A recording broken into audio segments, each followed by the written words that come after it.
It is not uncommon for rivers to dry up in the arid deserts of Arizona, and the remote location where this occurred would typically go unnoticed. However, while flying his drone, Jack stumbled upon an exposed submarine. Alarmed, he contacted the authorities, who made a stunning discovery inside the submarine. Jack had to do a double take to make sure that he was not just seeing things or making this up. He flew his drone back for another view and got even closer to the ground this time. And on the footage he captured there, it was unmistakable. There was a really stranded submarine in this recently dried up riverbed. But before we start our story, smash the like button, make sure to subscribe and hit the notifications bell so you won't miss any new stories.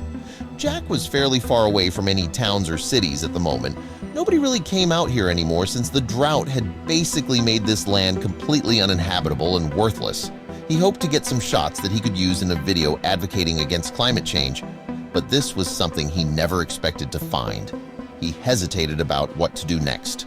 He knew that the best course of action was to notify the authorities, but that would mean that his involvement in the situation would end right then and there.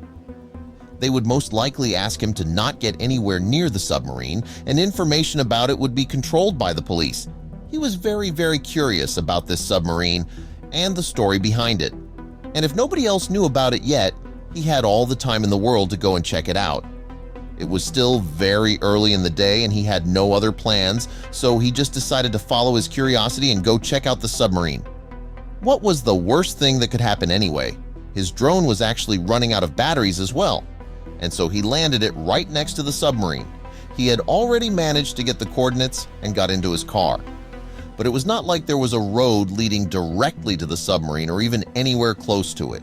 He would have to go off-road with all the risks that could bring. He needed to move slowly through the dry land as his vehicle was not made for this kind of terrain and sand was slowly slipping out from under his tires. It was a very scary ride and Jack was debating if he made the right decision. But when he finally crossed the last hill and saw the submarine in all its glory, all the doubts were gone.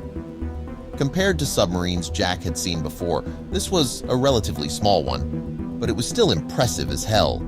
He tried to imagine what this could be doing all this way land inward.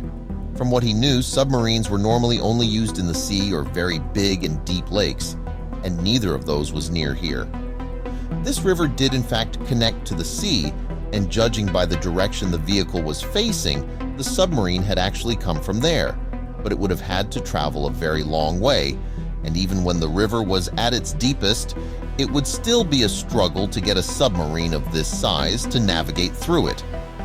Getting closer to it and inspecting the outside, Jack did not really see any signs of damage. It was not in perfect condition, but all the wear and tear seemed to be of old age mostly. He had so many questions, but Jack soon realized that he had another big one to add to that list. Where the hell was his drone? Jack was baffled. It had not even taken him half an hour to get here. He looked around, but he could also not detect any footprints in the sand, not from an animal, not from a person. And what would either of those even do all the way out here?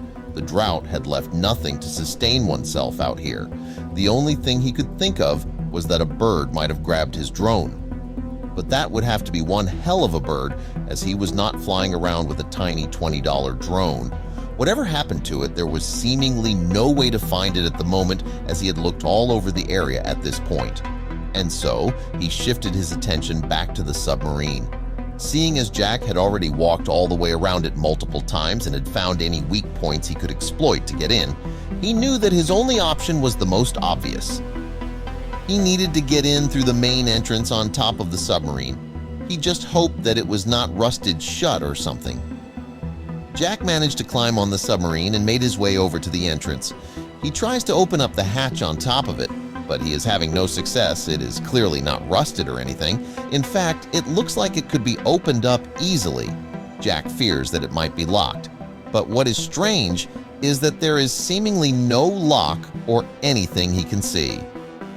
With determination in his eyes, Jack pulled out a set of improvised tools from his car, a sturdy crowbar and a wrench he kept for emergencies. The hatch on top of the submarine awaited his expertise. He positioned the crowbar against the edge, applied pressure, and heard a satisfying creak. Slowly, inch by inch, the hatch gave way, revealing a glimpse into the enigmatic world below. As he descended cautiously into the submarine, Jack couldn't help but be surprised by the interior's atmosphere. The air inside was surprisingly fresh, devoid of the musty, stagnant odor he had anticipated. It hinted at functional life support systems still operational, raising even more questions about the submarine's presence in the desert. With his camera in hand, Jack began documenting the mysterious surroundings. The eerie interior was illuminated by the soft glow of his flashlight. He captured every detail: the dimly lit corridors, the control panels frozen in time, and the ominous silence that enveloped the submarine. Each click of the camera recorded the unknown, preserving it for further scrutiny. As Jack delved deeper into the submarine's archives, he discovered logs and maps that shed light on its history. The records suggested that the sub had been intentionally driven inland during the river's last flood, a fact that intrigued Jack further. However, there was still no sign of the crew, intensifying the mystery surrounding their disappearance. Nightfall descended upon the desert, casting long shadows inside the submarine. Undeterred, Jack decided to stay overnight, determined to continue his exploration. He set up a makeshift camp within the sub, surrounded by the eerie solitude of the desert night. The vessel, once lost in time, became his temporary refuge as he sought to uncover its secrets.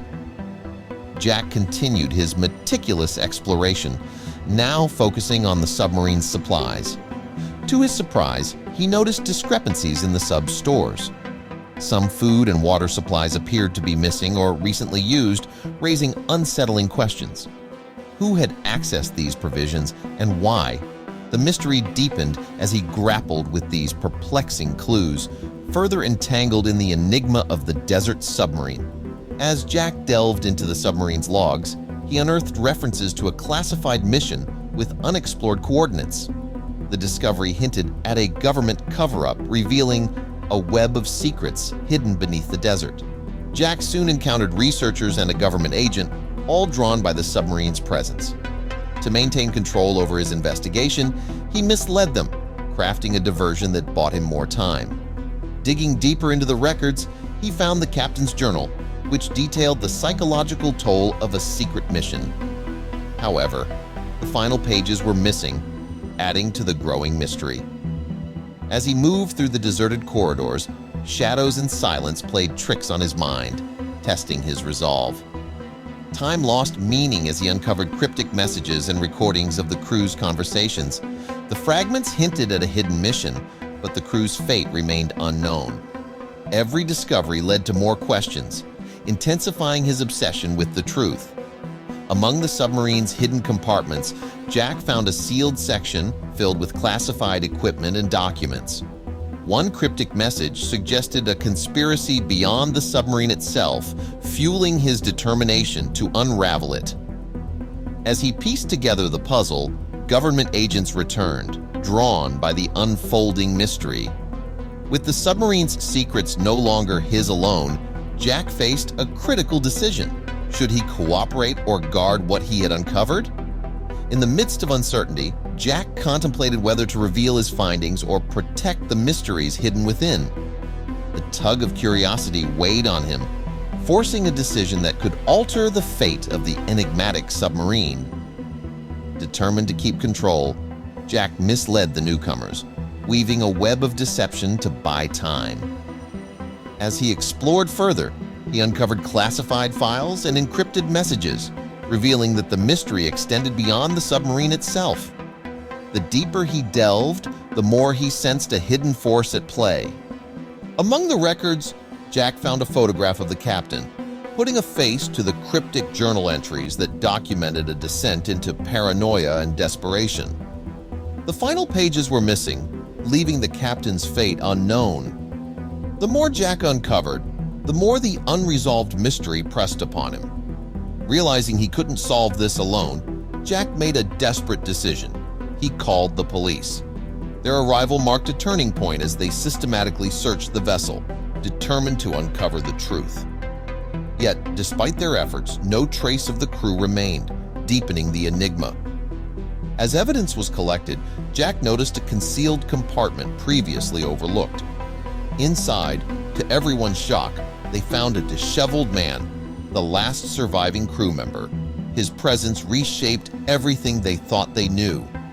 The man, weary and broken, revealed that the mission had been aborted abruptly.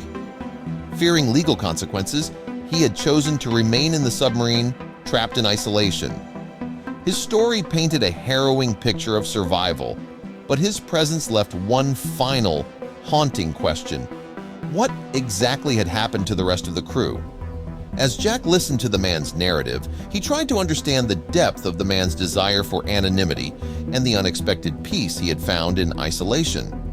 The enigmatic life the man had led within the submarine slowly came into focus, and Jack grappled with the complexity of his decision to stay hidden in the depths of the desert, far away from the world above. After much deliberation and soul-searching, Jack and the police reached a verdict regarding the resident's fate. It was a decision that carried profound implications for all involved. While the resolution offered a sense of closure to the enigmatic chapter of the submarine, it also came with conditions that would shape the resident's future. With the verdict reached, the resident was set free. But it came with a bittersweet caveat: he must leave the submarine behind. It was a parting of ways that carried a poignant significance, as the vessel that had been his sanctuary for so long would no longer provide solace and shelter. As the resident departed the submarine, he said a silent farewell to the place that had been his solitary home for an extended period. As Jack reflected on the extraordinary events that had transpired, he couldn't help but be struck by the profound impact the submarine had on his life. The enigma it had posed had consumed his thoughts, and the memories of his journey into the heart of its mysteries would stay with him forever. The story of the desert submarine became a legend, forever etched into the annals of the region's history. It was a tale of mystery, intrigue, and the resilience of the human spirit in the face of the unknown. And so, the story concluded with the legacy of the submarine, an enigmatic vessel that had left an indelible mark on those who had encountered it. Its secrets were revealed, but its mystique would continue to captivate, reminding all who heard of its tale of the enduring power of curiosity and the mysteries that await in the unlikeliest of places.